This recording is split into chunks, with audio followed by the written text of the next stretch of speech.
মিয়ানমারে বিদ্রোহী গ্রুপগুলোর সঙ্গে দেশটির জান্তা বাহিনীর সংঘর্ষের রেশ পড়েছে টেকনাফের নাফ নদীতে। ওপারের ওই সংঘর্ষে সপ্তাহখানেক ধরেই ওই রুটে নৌযান চলাচল বন্ধ। এতে আটকা পড়েছে টেকনাফ যাওয়া সেন্ট মার্টিনে হাজারো বাসিন্দা।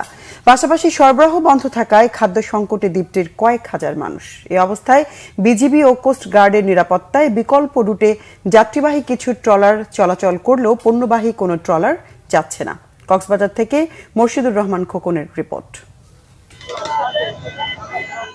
মিয়ানমারে বিজেপি সেনাবাহিনীর সাথে আরাকান আর্মি সহ বিদ্রোহী গোষ্ঠীগুলোর লড়াই এখনো চলছে, আর সেই সংঘাতের প্রভাব এসে পড়ছে বাংলাদেশ সীমান্তবর্তী এলাকার মানুষের জীবনে।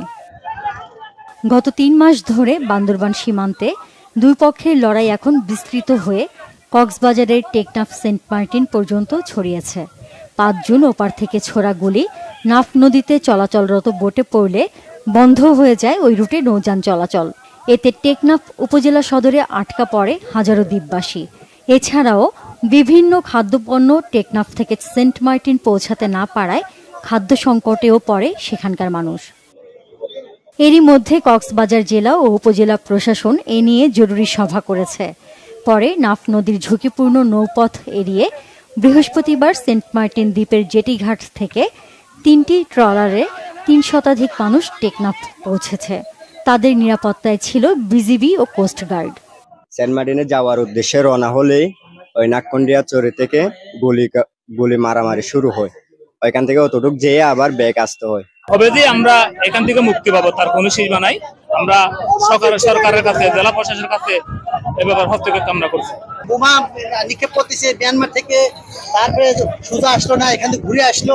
আমরা যেতে পারতেছি না। 7-8 দিন হয়েছে সেন্ট মার্টিনের উদ্দেশ্যে রওনা দিতে চাইছি, আজকেও গুলি করছে। টেকনাফের ইউএনও জানান, নাফ নদীতে নৌ চলাচল নিরাপত্তার কারণে বন্ধ থাকলেও সেন্ট মার্টিনে আটকে পড়াদের বিকল্প ব্যবস্থায় ফিরিয়ে আনা হয়েছে। মিয়ানমার বর্ডার থেকে এই চলাচলকারী বোটগুলো লক্ষ্য করে গুলি করা হচ্ছে। কক্সবাজার থেকে বাল্কহেডের মাধ্যমে যেন আপনার খাদ্যদ্রব্য পণ্য আর কি সেখানে সেন্ট মার্টিনে পাঠানো। এখন ক্রাইসিস মিয়ানমার সমস্যার কারণে আসলে মিয়ানমারের যে প্রবলেম সেই সমস্যার কারণে আমাদের অনেক প্রবলেম ফেস করতে হচ্ছে। এদিকে নাফ নদীর মিয়ানমার অংশের কাছে দুদিন ধরে দেখা যাচ্ছে বড় ধরনের একটি জাহাজ। সেই জাহাজ আর মিয়ানমারের স্থলভাগে বুধবার দিবাগত রাত থেকে বৃহস্পতিবার বিকাল পর্যন্ত গোলাগুলি হয়েছে। বিস্ফোরণের শব্দ ভেসে আসে টেকনাফের সীমান্তবর্তী এলাকায়। Bangla vision news desk.